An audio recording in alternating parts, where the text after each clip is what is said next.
there's not only substantial financial return, but the impact of the solution is really addressing global problems, and I think that's quite an exciting thing to be part of for investors as well. Callaghan, together with the incubator partners, we provide startups with a minimum of $1 million in funding. That's made up of repairable grant, so that's from Callaghan Innovation, and as well as equity investment from the incubator partners.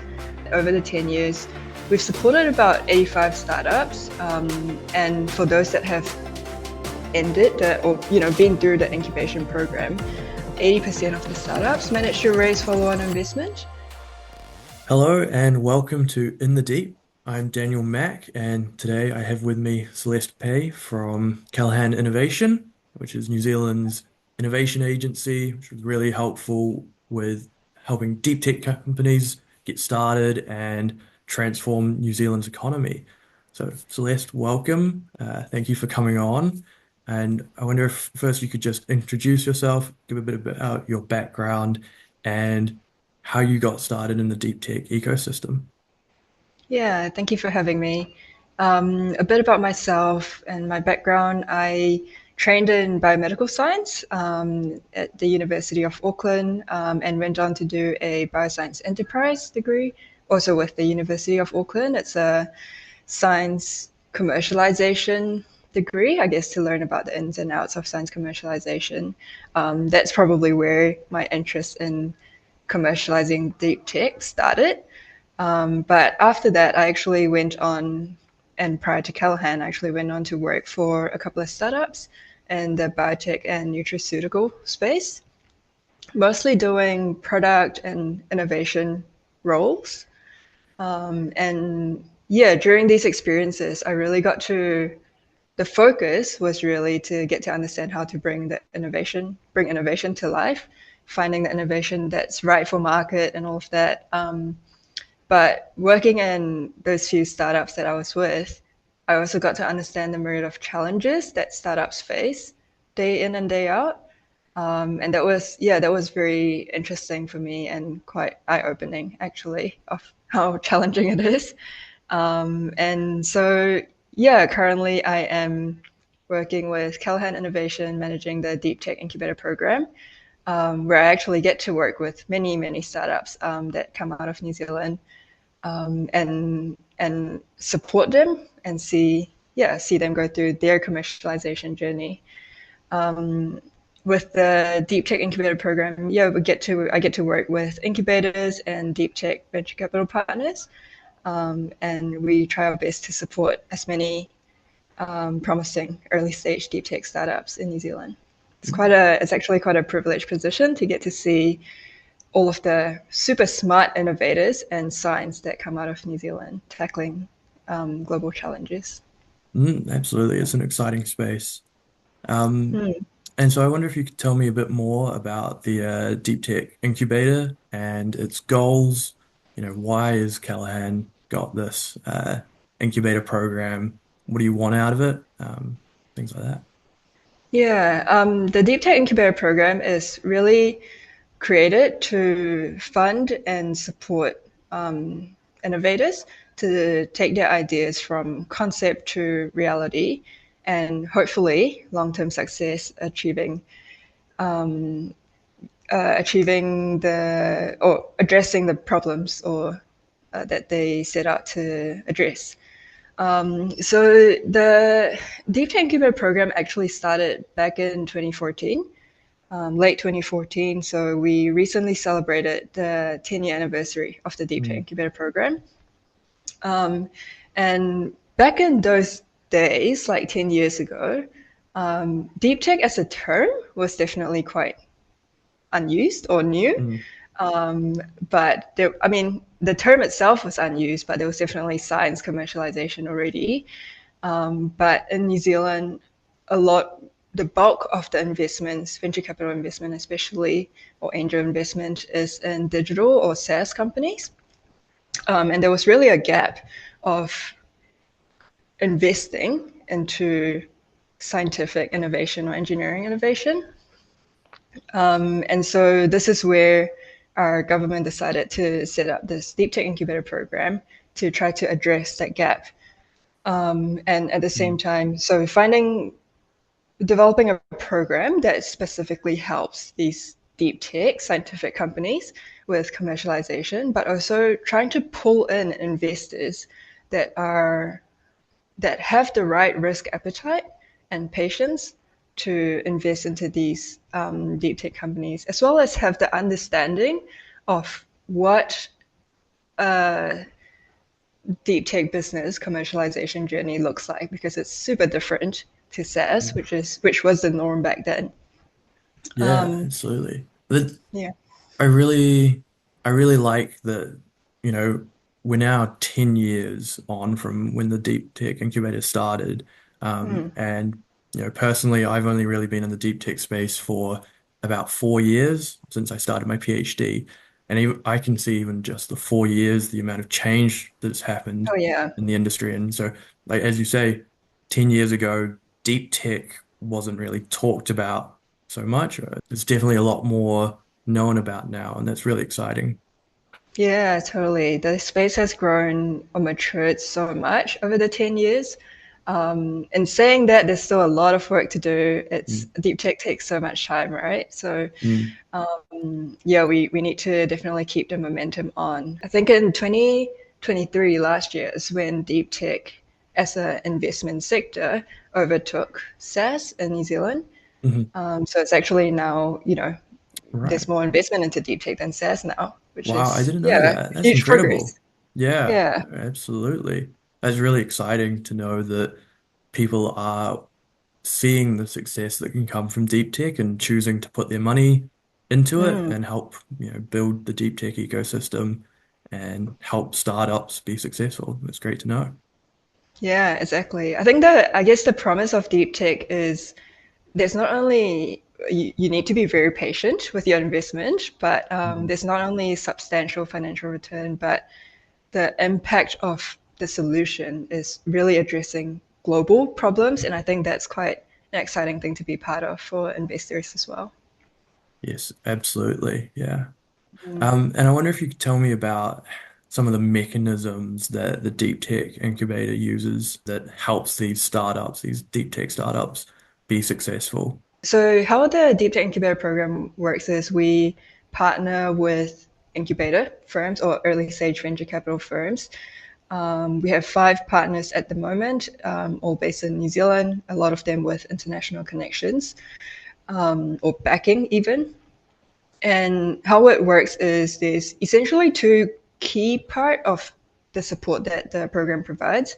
One is funding, the financials, and the second is more that capability building and active incubation support that we provide to innovators, founders, and the venture itself.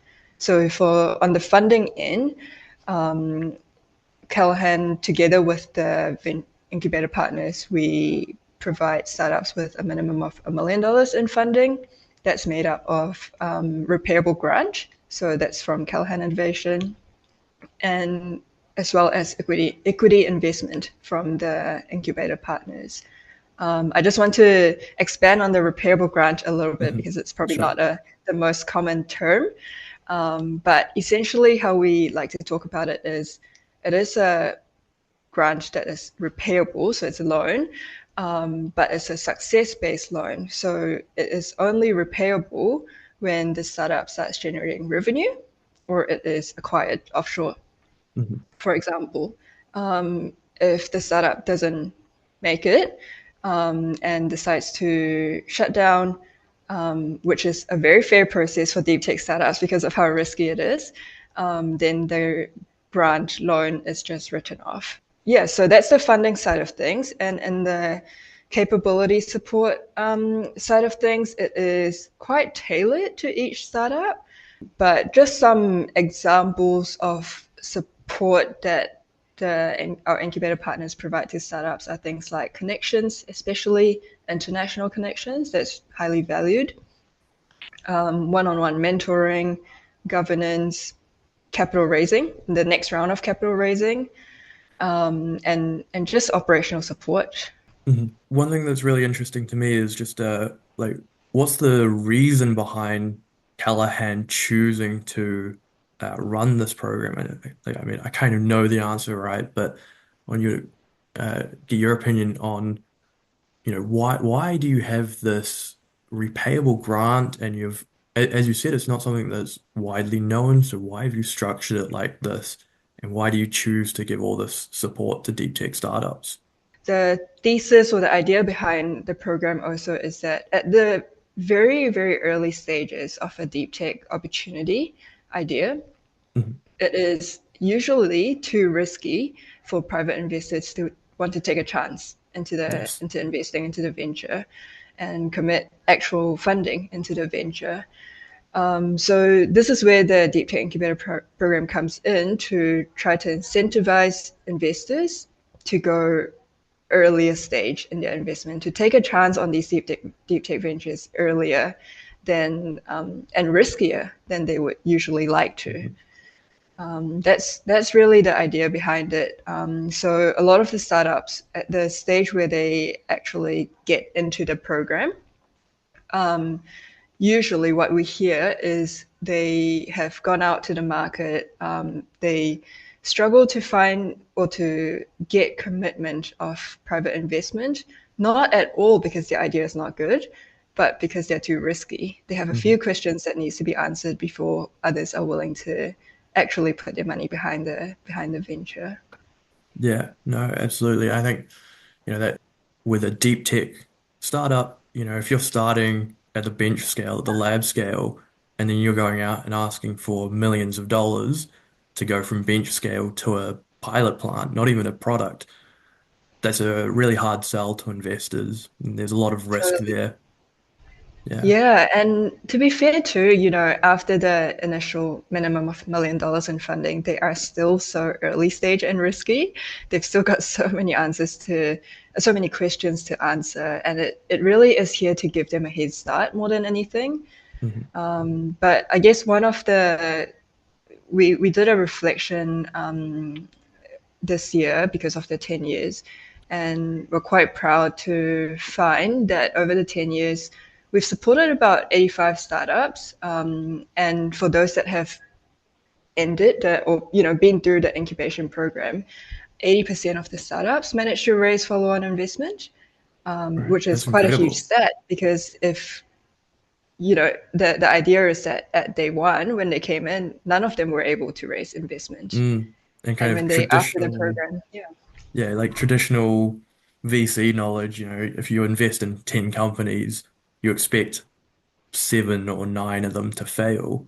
But if you're Yeah, if you're getting 80% through the um, incubator going on and raising a follow-on round, that's an incredible stat. That's an incredible achievement, I think. I wonder if you can tell me about some of these companies and what technologies you look for that well, who comes to Callaghan and or your partners and gets these deep tech incubator grants and investment. yeah. I think if I look at a portfolio level, a bulk or most probably about 40% of our portfolio is made up of health tech companies. So that's including whether that's pharmaceutical, medical device, or just biotech, and then probably followed by clean tech, agri tech, and AI. Clean tech and AI is probably the two sectors that has been growing more in the recent years. Mhm. And where they come from, we've got a pretty good mix of public research organizations, so that's universities, Crown Research Institutes, Mhm. but also private sources. There's a lot of innovators that have maybe have had a PhD or similar, go on to work for a private company and develop these ideas themselves in their own time. Yeah. So yeah, we've got a good mix of public and private sources of innovators. Yeah, that's great. Great to see that, it's more than just one group of people. There is, I think, a real ecosystem of people from all over the place, different backgrounds, really coming together and creating cool things. Yeah. I wonder if you could tell me about the uh, within the program, you've got the startup and Callaghan providing support. And then who else is involved? And yeah, what else goes into making this program so successful? Yeah, I would say the third key partner is the incubator partners that we have because they actually are the ones. It's a three-way relationship or partnership, but the incubators are actually the ones providing the day-to-day coaching and support to the startup themselves, Mhm. as well as their own investment into the startup themselves. So the incubator partners are actually super key part of the Deep Tech Incubator program. Yeah. Great. Yeah. Changing gears a little bit, I was wondering if you could if you're looking at the ecosystem, what are the biggest challenges facing early stage startups today? There's a lot. Today, Yeah. in the current, current climate and in the more recent, and I say today, like in the more recent, maybe half a year or so, the biggest challenge is probably capital raising. It's a Mm, tough market at the moment. And it's not really just, it's capital raising, but it's also for startups. The biggest challenge is for startups to be able to spend money effectively. mhm, It's a tough market to raise capital, but there's also inflation going on where everything is costing more than mhm, probably what they had planned a year and a half ago. And so trying to conserve or spend effectively while achieving those milestones to be able to attract the next round of capital is probably the most immediate challenge that startups face currently. But for deep tech startups in general, the biggest challenge is always overcoming the technical challenges. mhm. And yeah, I guess the promise of it, not always true, but the promise of it if you're able to actually address these and provide solutions to these global challenges, then there should be a market to it. But there's always a balance of kind of that technical side of things and achieving product market fit as well. Yeah, absolutely. Yeah. Um, okay, so I wonder if we've talked a lot about the incubator, and I was wondering if now you can talk about some of the up and coming companies that you've got that are currently part of the incubator, or some great successful stories that have been through the incubator recently. Yeah. There's a lot of really exciting ones, and I would actually encourage you to take a look at the portfolio of startups that we have because yeah, it's pretty exciting what people are working on and trying to achieve. Mm, But the things that there's a few companies that float to mind immediately, and I don't know if you've heard of them before, but there's one called BioAura.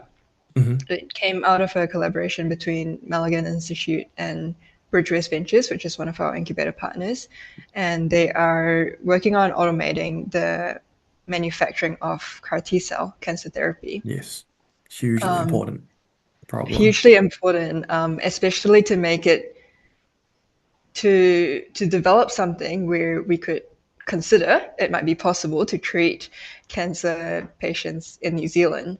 Mm, Is it would be huge, not only technologically for the whole CAR T cell industry, but for New Zealanders to be able to access personalized cell therapy treatment in New Zealand and yes. not have to go overseas to access it. Yes, I remember hearing about Aotearoa a while ago, and hearing people talk about CAR T and just the cost of the treatment. Mm. If you're Yeah. wanting, even at this experimental stage in CAR T's life cycle, it still was costing, I can't remember the number off the top of my head, but a stupid amount of money to be treated Mm. using CAR T therapy. Um, and so hugely important if we could have Yeah. something successful like that like Biora that could lower those costs and make it accessible cheaper. Yeah, exactly. It's huge. Not only for patients, which is the hugest for patients, Mhm. but for for New Zealand as a country, for New Zealand to build this as a capability is huge, and it would probably quite naturally draw in a lot of talent into New Zealand with a startup like that. If I'm thinking about kind of why deep tech, which we've talked about a little bit, but why deep tech for Callaghan? One of the when we started our namesakes, Callaghan, Sir Paul The Callaghan, Paul Callaghan, yeah. actually started with a vision of Mm. trying to. I think his quote is actually making New Zealand A place talent wants to place live. a place talent Yeah. wants to live, same as McDermott, right? Yes.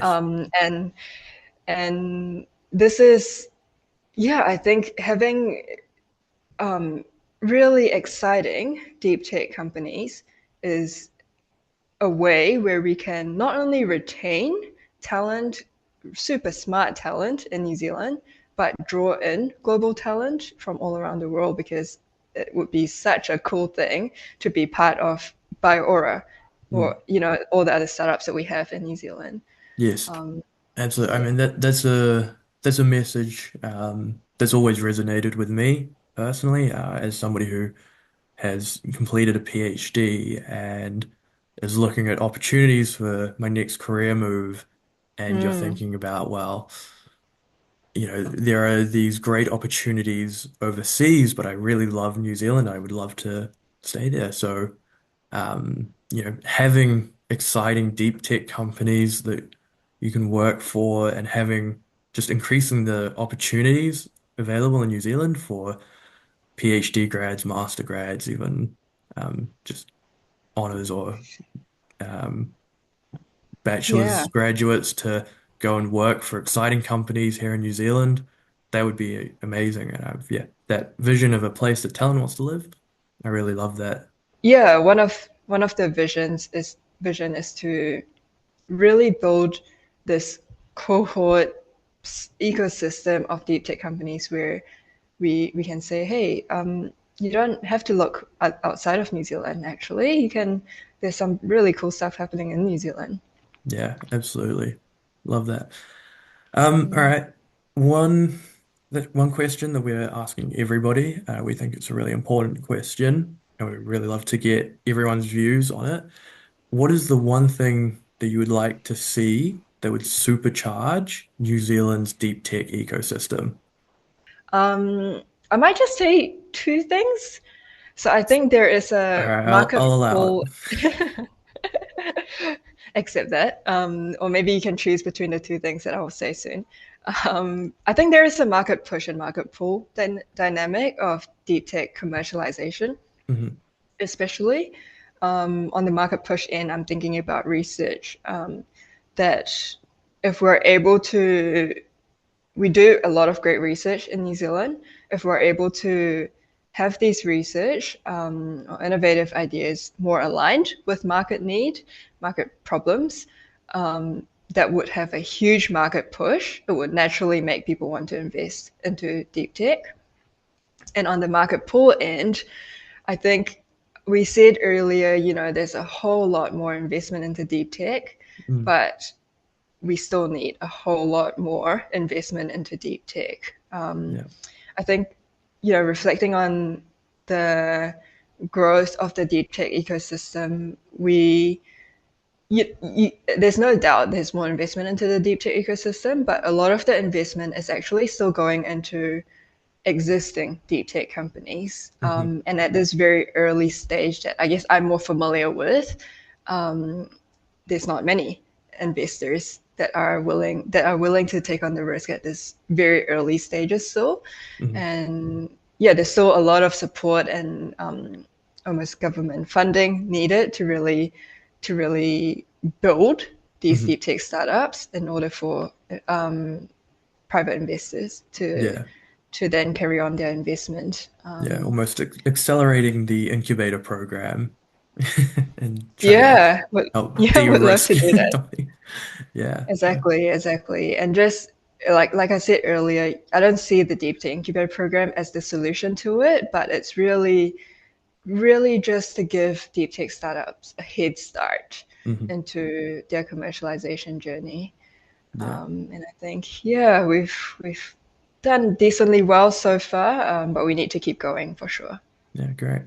And on your first part of the answer to that question around the uh, market pull versus science push, I was wondering if you've got an idea of a solution, even about how we improve that. Um, I think if we are able to talk to each other more, Hmm. the when I say we, I mean the people with the problems and the people researchers with the solutions are able to talk to each other more and understand their needs, that would be pretty, yeah, very, very helpful, I think. Yeah, Yeah, no, absolutely. Getting more end user feedback at the earlier stages, building exactly.